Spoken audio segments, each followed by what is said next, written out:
Good morning, everyone. Good morning, Jai Hind, Namaskar. So I hope I am properly audible and visual to all of you.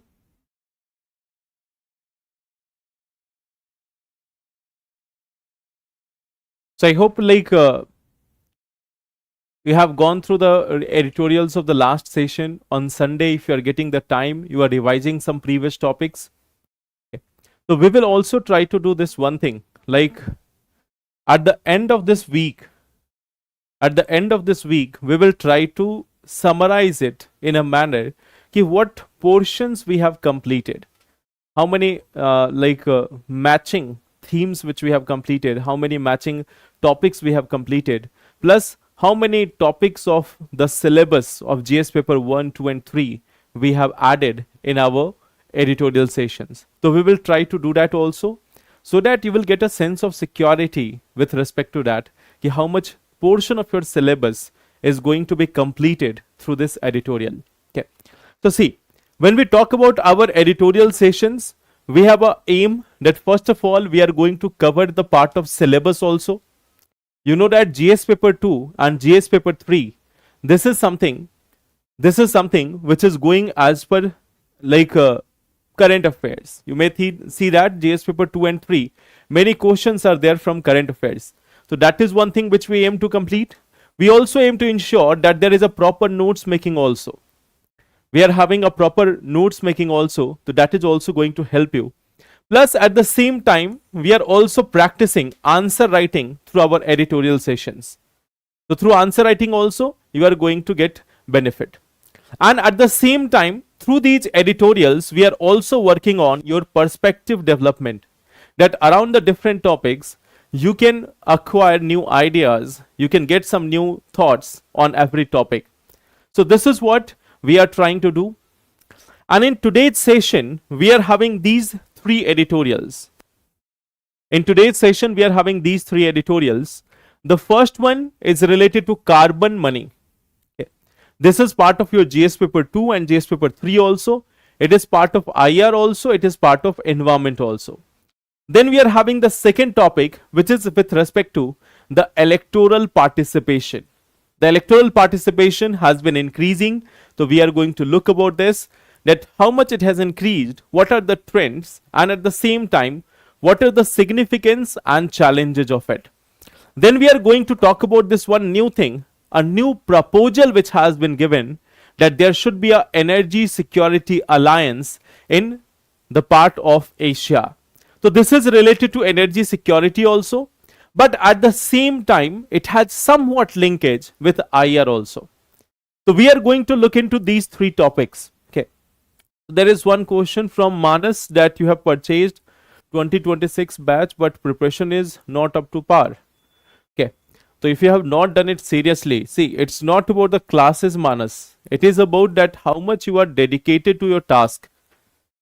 So if you have already got the syllabus completed, if you have already got the course materials, if you have already got the videos, I will suggest you go through them. That will help you to clear your doubts and clear your preparation. Rather than going for just a new batch, finish your existing one. Okay. So let's start. First of all, this is about keeping India's carbon money at home. This is our first topic.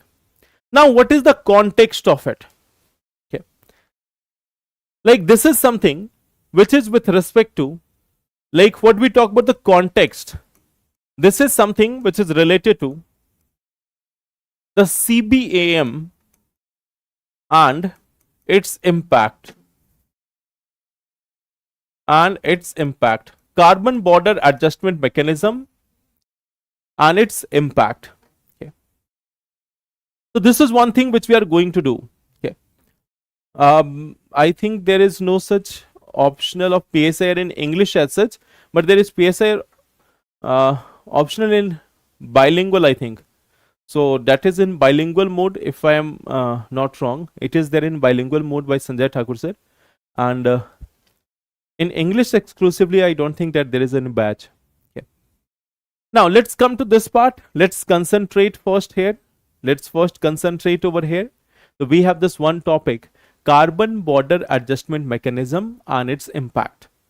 So let us see this one topic. Do you know what is this carbon border adjustment mechanism? What exactly is this? If we talk about the carbon border adjustment mechanism, what is this? This is basically a policy of European Union. This is basically a policy of European Union. Now, what is the aim of this policy? What is the aim of this policy? It is like imposing. It is imposing a carbon tax on items imported in European Union. It is like imposing a carbon tax on those items which are getting imported in European Union. Now the question is why? Why they are having this extra carbon tax? Okay. So European Union says that it says this, that in Europe, companies are paying carbon tax.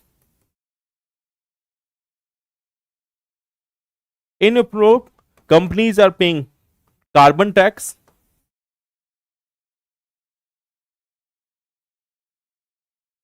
So in Europe, companies are paying carbon tax, whereas they say that whereas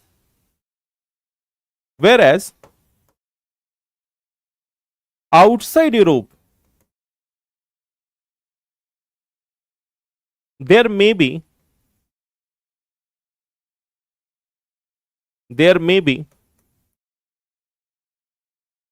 no such carbon tax. Okay, inside the Europe, the companies are paying carbon tax, whereas outside Europe, the companies might not be paying carbon tax. So European Union says that this is something which puts the European company at disadvantage. Puts the European Union companies at disadvantage. So according to European Union, carbon border adjustment mechanism is for ensuring equality. For ensuring equality. So they are saying that if there is a company which is there in European Union, they are paying carbon tax. Whereas outside the European Union, there may be companies which are not paying the carbon tax. So the European companies are at disadvantage. They are facing disadvantage. Their goods might be costly. Here they say that goods might be costly. Goods might be costly. And here the goods will be cheaper. Here we see that the goods are going to be cheaper, and in the case of Europe, the companies are paying the native companies are paying the carbon tax. So what we see that they are saying that this problem is putting the European Union companies at disadvantage, and that's why they are bringing the CBM, carbon border adjustment mechanism, where they are going to impose a carbon tax on those items which are imported in European Union. And they also say that one more aim. And what is that aim? To prevent CO2 emissions. That they also want to prevent the carbon dioxide emissions. They want to make sure that all other countries are also adding some carbon tax. They want to send a message across the globe that they want to reduce the carbon dioxide emission. So this is one thing, that CBM there, it has been imposed by European Union. It has the following aims. Okay. Now the thing is that how there is a challenge for India. The challenge, that how it is going to be the challenge for India. Okay. First of all, if we look at this, our energy source,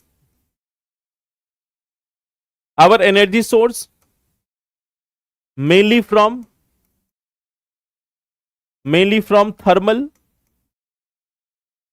So if we are having any industry, if we are having any such if we are having any industry, if we are having any factory, if we are having any manufacturing, so the energy is coming from what? Thermal. So it is leading to carbon dioxide emission, CO2. It means the manufacturing sector, it means the manufacturing sector will have a higher carbon footprint. It means they are going to have higher carbon footprint. It means they will attract CBM, carbon border adjustment mechanism. So now what we see that on the other hand there is another part in European Union. In European Union, what we see that there are several subsidies which are provided, several subsidies and tax benefit, several subsidies and tax benefit to companies. In European Union, there are several subsidies and tax benefit which are provided to the companies. Now what generally happens that due to these subsidies and tax benefit to the companies, their cost of production is lower. Their cost of production is lower. So they are just saying that our companies are having this challenge of carbon tax. But in actual, what we see that they are providing subsidies, they are providing tax benefit. So ultimately, there is no such extra cost to the company, even if they are paying carbon tax. Even if they are paying carbon tax, there is no such extra tax on them. Now, at the same time, we have a trade agreement also. We have this one part, the trade agreement also. We have this one part, trade agreement also. But despite having this trade agreement, there is no relaxation. There is no relaxation on CBM. There is no relaxation on carbon border adjustment mechanism. So this is one of the part that energy source in India, it is mainly carbon intensive. So of course our companies are at disadvantage. Second thing, Europe says that we are imposing tax, but in actual what they are doing, they are providing tax incentive, they are providing subsidy. So there is no such burden of carbon tax. It is something which is artificial. And in the name of that, you are adding carbon tax on the exporters from outside. So it is more of a protectionist policy which has been adopted by European Union in order to favor their own industries. Okay. Now, a solution has been proposed. There is a proposal, and that is India border adjustment mechanism.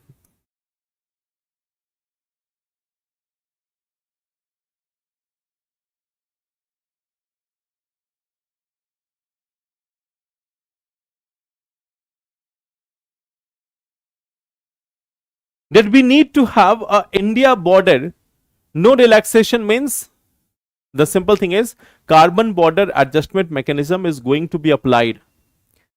Even if we are having a trade deal, then also this tariff will be applicable on us. So there is no such relaxation which has been provided on CBM. Okay. So that is one part which we have seen here. Now the thing is, India border adjustment mechanism. This is a proposal which has been highlighted. A proposal which has been highlighted here, India border adjustment mechanism. So what is the main aim here? That if Europe is having a CBM, then we can also have a IBM. And this can in fact do two things. Okay. First, it can also cover import in India,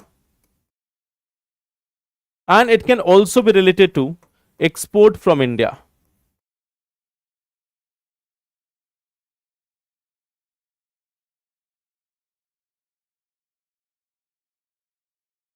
It can be related to import from India. It can be import to India plus export from India. So what is import from India? We might have a carbon tax there also. We can also think about a carbon tax in this case. And for the export, we can offer some subsidy,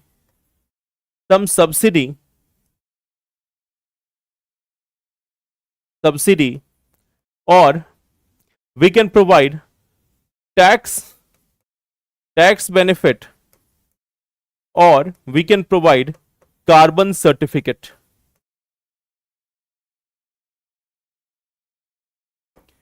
So here we have two options. We can provide a carbon certificate if there are certain industries, which are complying with all the environmental norms, their carbon footprint is quite low. So they can be given a carbon certificate which they can use in European Union. अगर उनके पास carbon certificate है तो they can show that in European Union that we are also paying the carbon tax, or they can be given some tax benefit, they can be given some subsidy.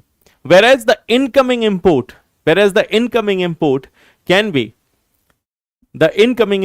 be taxed also. That if there is a export from European Union to India, we should also check that is it environment friendly, or not. Okay, so that is one of the first proposal which has been highlighted, India border adjustment mechanism. Okay. Yes, that's correct. European Union says that they have got a tax on their companies, but in actual they have given subsidy for that also. And now we have to pay extra tax if we are exporting some item, like if we are exporting, suppose, this pen. So if the cost of this pen is 10 rupees, so they are saying no, it will be sold in Europe at 11 rupees, and that 1 rupees will go to the Europe. If this pen, if we are trying to sell this pen for 10 rupees in Europe, they are saying that no, if there is a pen manufacturer from Europe, they are paying a tax, but you are not paying a tax on making this pen in India. So we are additionally levying a tax here. So if you have to sell this pen in Europe, you have to sell it at 11 rupees, and that 1 rupees which you have charged extra will go to the European Union. So that is the carbon border adjustment mechanism. Okay. I hope that's clear.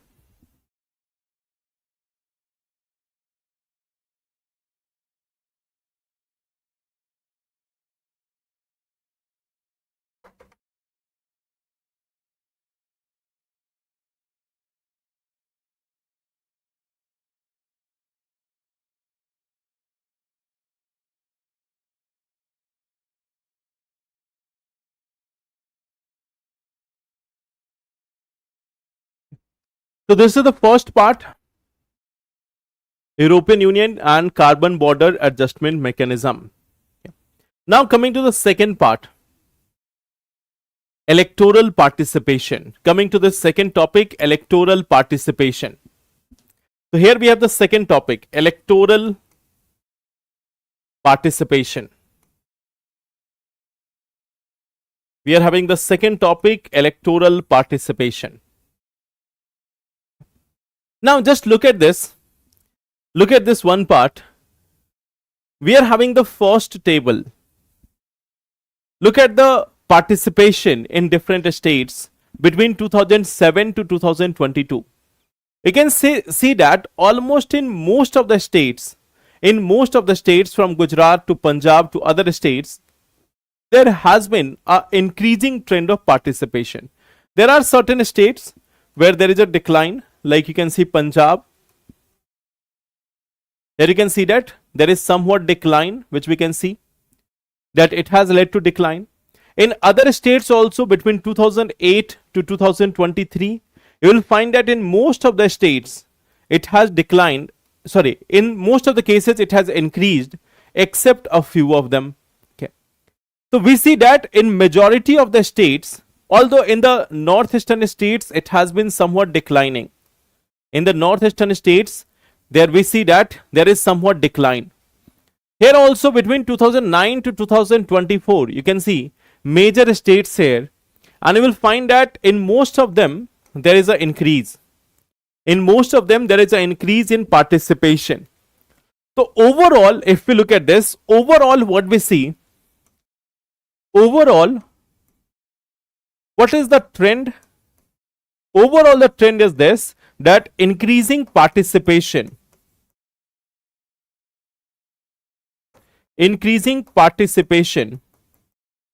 of voters,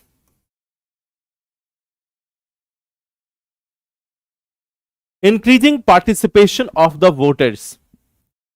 So this is one of the trend which we are seeing here, that in almost all the states there is a increasing participation in the election process. The more and more number of people, are getting into the voting part. They are voting for different political parties according to their choice, but the thing is they are voting. Now the question is, like, when we look at this, even in other states also you can see there is an increase. In almost all other states also you can see that there is an increase. So now there is this one question, that what is the significance of this? What is the significance of this higher turnout? Can you tell me what is the meaning of it?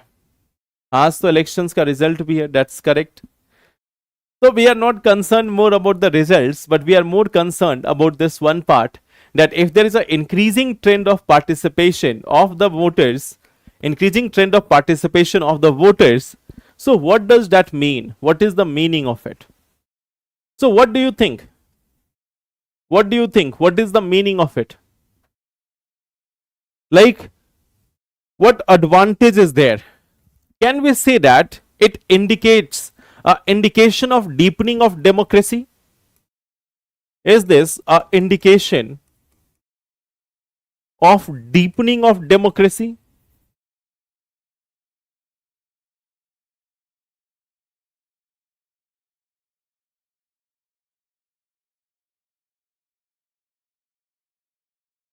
It is an indication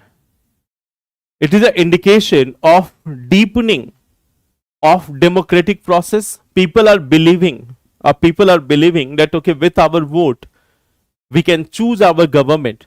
So people have a belief in there that yes, we are the part and parcel of it, we are choosing the government. So this one reflects that people are interested in it. It signifies that they are believing in this, a belief. This is about the belief in the system. It is about the belief in system, that if there is a higher turnout, it means there is a belief in the system. Okay, so this is one of the very important part. Okay, so it sees that there is a strong mandate. This indicates a strong mandate and legitimacy of the elected government. That if we see that more than this number of people are participating, if we see that more than 80% of the population is participating, it means that people are believing in the concept of politics. देखो, in my state people vote out of fear, and you cannot say that for majority of people. There may be some people who can vote because of any fear or favor. There may be some people which may vote for fear and favor, but we cannot generalize it. That it is for everyone in the same manner. Okay. So this is one of the part. Then there is also a rising civil participation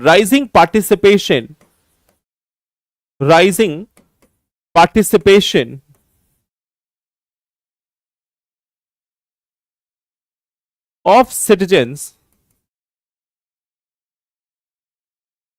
in political process.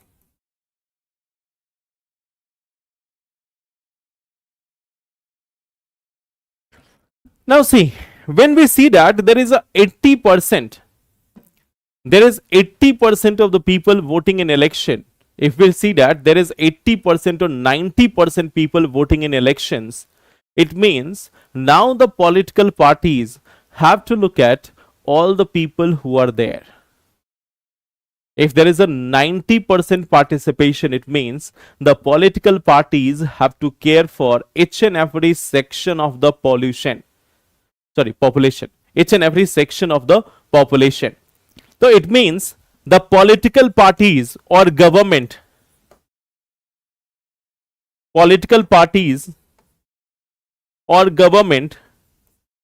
have to include every section of population.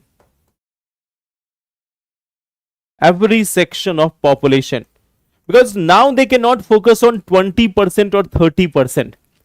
See, if we look at this, if there is a 90% voting, so you cannot focus on 20% or 30%. You have to focus on a large section of the population.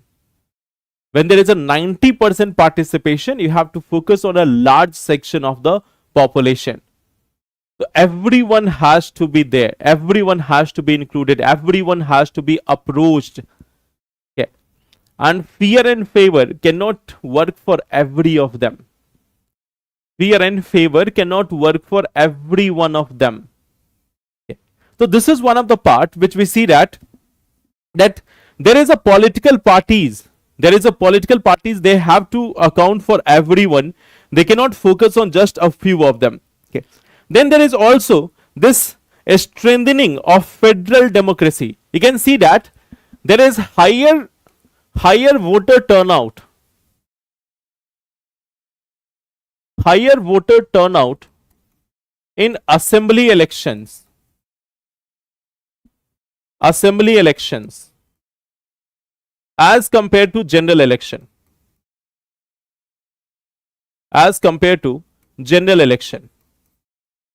So what does this mean? This means legitimacy of federal structure. That people have a more belief, people are more connected to their state government rather than the union government. People are more connected to the state government rather than the union government. So this leads to the strengthening of federal democracy. This is something which strengthen federal democracy. It is something which is strengthening the federal democracy. So that is also one of the part which we see here. Okay. So here we see that this when there is more than 80% or 90% participation from the voters, then the representation will also be having diversity. Okay. So this also brings diversity in representation.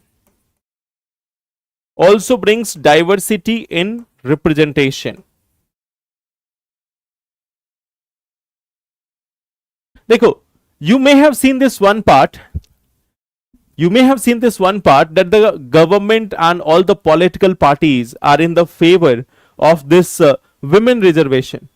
So why everyone is in favor of women reservation? They are in favor of women reservation because they know that women have emerged as a major voter in assembly as well as general elections. In assembly elections, the participation of female voters is higher as compared to male voters. So now, and see this one part, that we see that young people are also participating in the electoral process. So for the people who are of 35, 40, 50, 60, for those women, political parties might think this, that they might be voting whatever their family says. But the new people who have come, those who are in the age group of 18 to 30 years,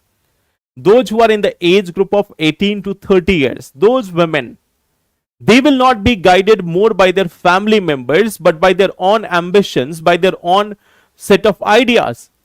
We see that there is an enhanced awareness among the people. Now, suppose many of you are here. If you have to vote for a political party, will you abide by the rules made by your family? That if your family says that you have to vote for a particular person, is it that you are going to vote for only that person? If you have a different political ideology, will you going for voting to another person or not? So this is one part, that now we see that the young, the educated ones, the empowered ones, those who are having a more of political awareness, now they can make their choices. And see, it is going to become more tough and tough for political parties in the future. Now, after 5 years, after 10 years, there will be more such voters who are coming from the young background, those who have got their political awareness, those who might be asking for leaders of their choice. And in that scenario, we might be able to see that there is a change in the political system. There is a change in the political system of our country in near future. So politics is a reflection of society. Politics is a reflection of society, and when the society is changing, so would be the change in the politics. Okay. So now here you can see that this is something which is bringing the diversity in representation. This is something which is bringing the diversity in representation. But at the same time, what we see that there are challenges. There are certain challenges. One of the first part is quantity versus quality. Here we see that informed participation versus herd participation.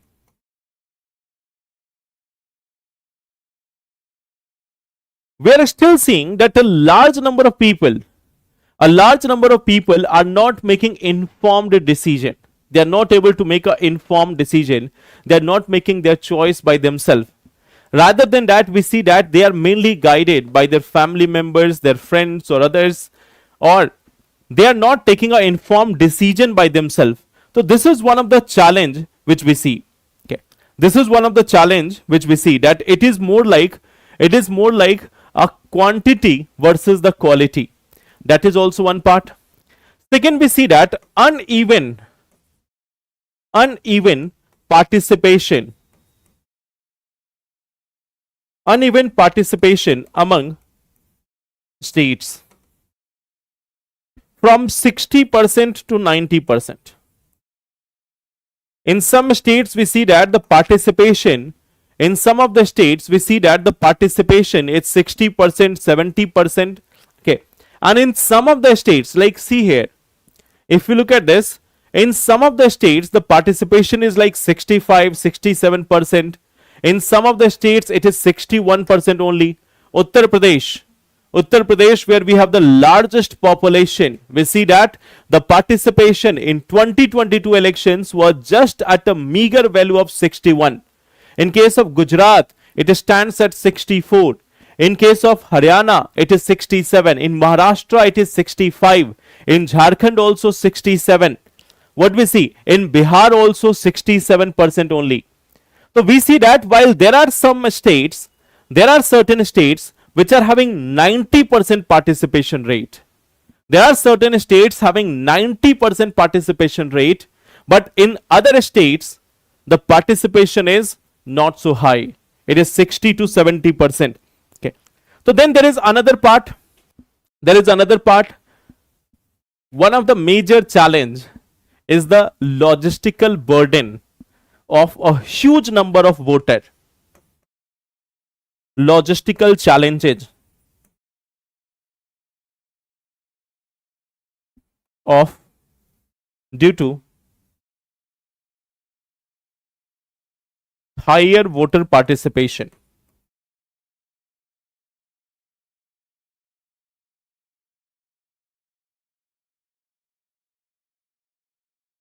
We see that there is a logistical challenge also due to higher voter participation. We have huge number of voters. And bringing them all at one time. This is something which is a challenging task. Okay. At the same time, we see that exclusion of migrant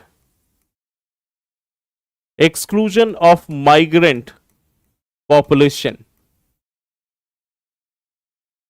There is still a challenge that there is exclusion of the migrant population. And here when we are talking about migrants, here we are talking about the domestic migrants, not the illegal immigrants. Domestic migrants, they are still excluded. They are still excluded. Okay. So we see that they are still excluded from the process. They are still not having the participation in there. Okay. What we see that there is also a higher electoral manipulation risk. Okay. We see that there is also a manipulation risks,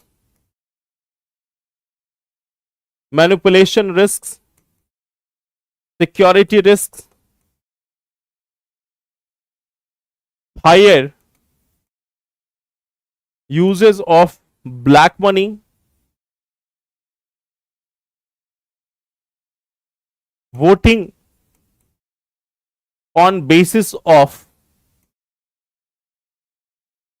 fear or favor.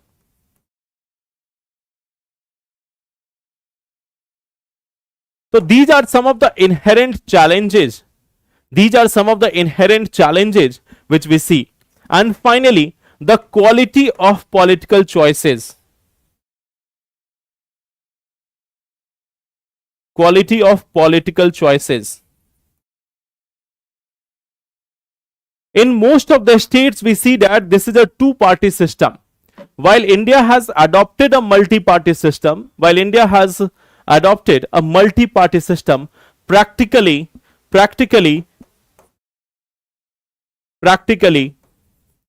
in most of states,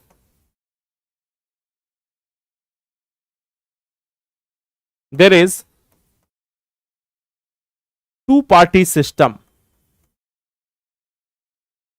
Practically in most of the states, there is two-party systems which has emerged there. So we see that like this electoral participation, it is increasing, but there are certain advantages of it, there are certain significance of it which we see. But at the same time, there are certain challenges also which we can witness from here, which we can witness from these trends. Okay. So I hope this one part is clear. इसमें way forward आप खुद से लिख सकते हो. So there is a question on the basis of this. Higher voter participation is a positive indicator of democratic deepening, but its true value depends on the quality, inclusiveness, and awareness underlying that participation.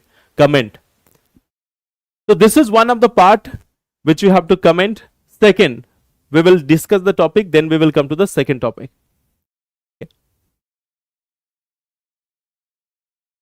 I hope the second topic is also clear.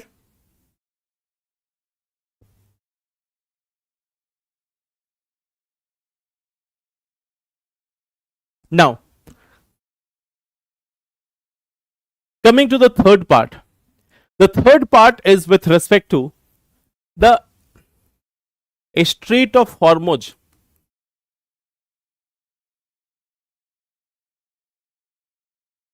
Global conflicts.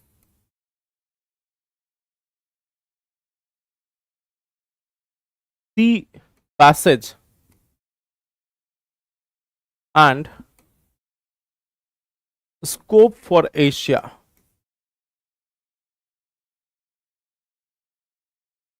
So this entire article is concentrated around these four things. It is concentrated around these four things. Okay. So we have already discussed a lot of things about this one part. We have already discussed that there has been a lot of development due to Strait of Hormuz and the global conflicts. But just to see this once again, when we are talking about a Strait of Hormuz, we have seen that it was blocked by Iran, It was blocked by Iran, or we can say that regulation of the passage, regulation of passage in a strict manner.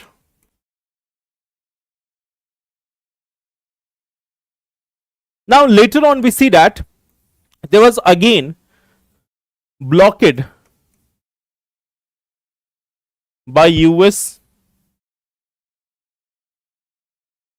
to counter Iran.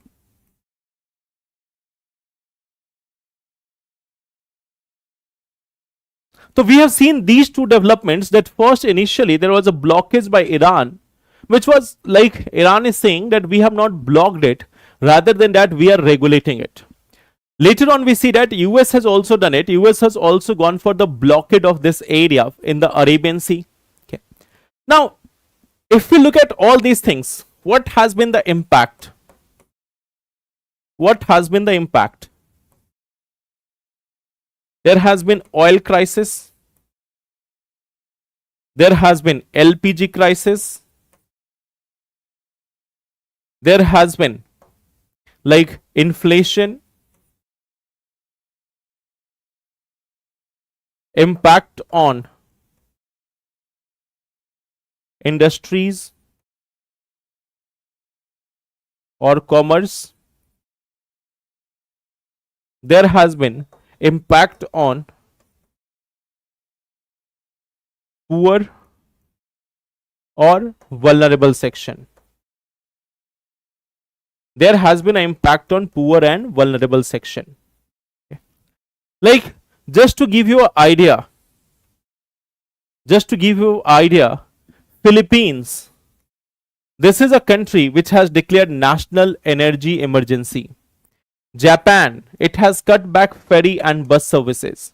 India, we have rationed LPG for commercial use. China, it also faced domestic consumption issues, but cushioned via Russian supplies and strategic reserves. So you think that, you see that there is a challenge for almost all the nations. There has been a challenge in almost all the nations. Now there is one part that if we want to solve this issue, then what should be done? But before solving this issue, there is another challenge. There is another challenge. When we look at the Asian economies, we see that they have dependence on fossils. They have huge dependence on fossils. Whether we are talking about China, we are talking about India, Japan, or other countries, we have a huge dependence on fossils. We are having a very high dependence on fossils. So this is something which is a challenge to energy security. Which is a challenge to energy security. That is one side of the story. There is also another challenge, that is Asian premium. Asian premium. Now just look at this, a very interesting part. You see that the OPEC countries which are there, a majority of the OPEC countries are Asian countries, like we have Iraq, Iran, Saudi Arabia. Okay. So majority producer of the crude oil are Asian countries, and still what we see that Asian economies pay higher prices. Asian economies pay higher prices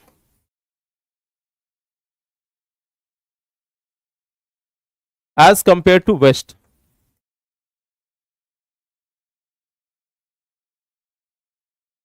So even though we are one of the major purchaser of the oil, even though we are one of the major consumer of the oil, and still we are paying higher premium. The rate for Asian economies is generally $3 to $6 higher, and during this crisis phase it has gone up to like 50 to 60 barrel higher than the global prices. Like if for West, if it is coming in $70 per barrel, then for India, China, and others, it is coming in 100 or 120 barrel, 100 or $120 per barrel. So we see that our Asian premium is also there. The oil producing companies are charging higher prices. They are charging higher prices from the Asian economies. Why? Under the influence of US. Under the influence of US, they are charging higher prices from the Asian economies. Okay. So our economies are paying higher charges also. So now in the middle of this, there is a solution which has been proposed. Okay.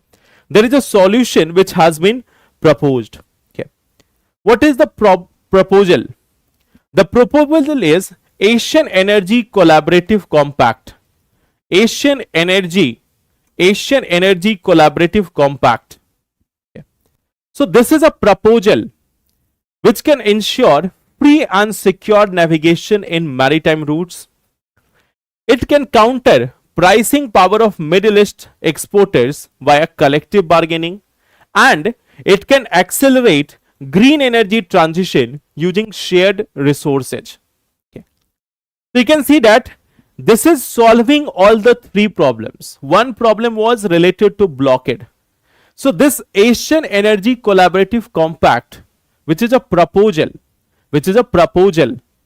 so it is simply saying that we can have an organization which can ensure free and secure navigation in maritime routes. कि Asia का कोई भी तेल नहीं रुकेगा. Suppose that India, China, Japan and other countries which are there, Russia, if they have formed a compact, if they have formed an association which ensures that there will be no such blockade of any ships which are coming to Asian economies, so then it will be a very much powerful block. तब ये बहुत ही powerful block होगा, and then there will be a security of the energy supply. Second thing, it can counter the pricing power of the Middle East. And third part, it can also address that challenge that we are having more dependence on the fossil. So it can accelerate the energy transition. But in this, there is one simple challenge. And that is ideological differences between Asian powers. Ideological differences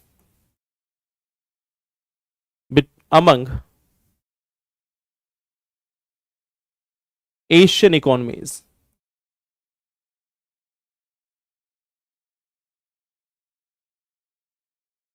We see that Japan has its own rules, China has its own set of thoughts, India has its own priorities, Russia has its own thought. So major countries who are there in Asia, the major countries who are there in Asia, they are guided by their own self motivation. They have their own priorities, they have their own ideologies. It is not like West. The entire Europe appears as one. The entire Europe appears as one. Africa is trying to appear as one. But Asia, despite having the major powers, doesn't act as one. So why the Asia's growth is limited? Why Asia is not seen as a collective one? See, US and its Canada and other parts, they are seen as one block. European Union is seen as one block. Even in Asia, we see that Southeast Asian countries, they are appearing as one block. Africa appears as one block. Latin countries emerge as one block. But Asia remains divided. Asia remains fragmented. From Russia to China to Japan to South Korea to India, they all have significant resources. They all have significant technology. They all have significant advancement. But despite having this, Asia remains fragmented. Think about this, that if there was a block of some countries like Russia, Japan, South Korea, China, India, if there was a block of 5 Asian countries, you can see that this could have been one of the block. This could have been one of the block which is technologically superior, capital, huge flow of capitals also. There is huge supply of reserves also. So natural reserves will also be there. Technology will also be there. Manpower also will be there. Capital will also be there. Defense capabilities will also be there. Geography will also be there. So if you look at just a 5 countries block, it would have the power to rule the entire world or to have a dominance in the entire section. But what we see that the Asia remains fragmented. Asia remains fragmented. And that's why the Asian countries are having so many challenges, from environment to energy security to many other export or trade deals challenges. So while Asian countries remain fragmented, Europe and US appears as one and they get most of the benefit. Okay. So on the basis of this, I am giving you this one question. Okay. That Asia's heavy dependence on maritime oil routes makes it vulnerable. Discuss. Then, how can Asian countries ensure energy security amidst global conflict? So these are the 2 questions which you have to write. Okay. तो आप क्या ये दोनों questions का answer लिख सकते हो? Now you have to properly time this once again. इस हफ्ते भी आपको इसको properly timing करना है, properly लिखना है. तो I hope all of you can do this. ये दोनों क्वेश्चन हो सकता है?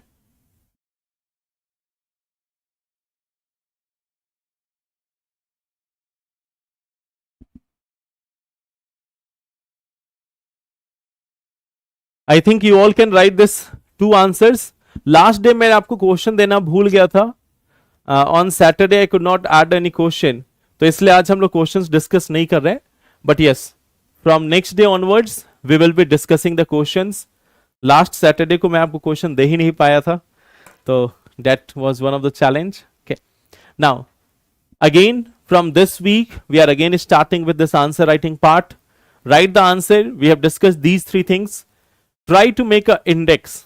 Try to make an index of the topics which we have discussed so far. Okay, so thank you so much everyone. Let's meet then tomorrow and then we will discuss the answers and new editorials. Thank you, take care and all the best. Thank you. Sir, in El Nino question of last class, yes, that's good. So what was the problem, Oja?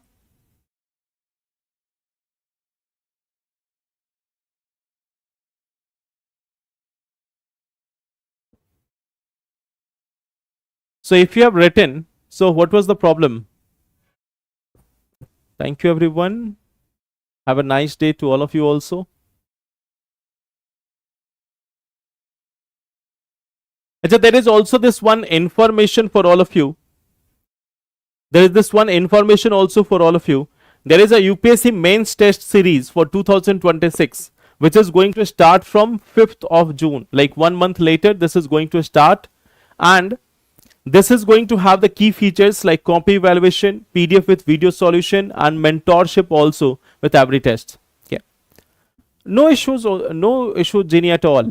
If you are writing it, and using maps and everything and flowchart, if you have written in 198 words also, if you have made maps and all, then also it's fine. It says that write within 250 words. So that's not an issue. Okay. So thank you so much everyone. Take care and all the best. Okay. Thank you.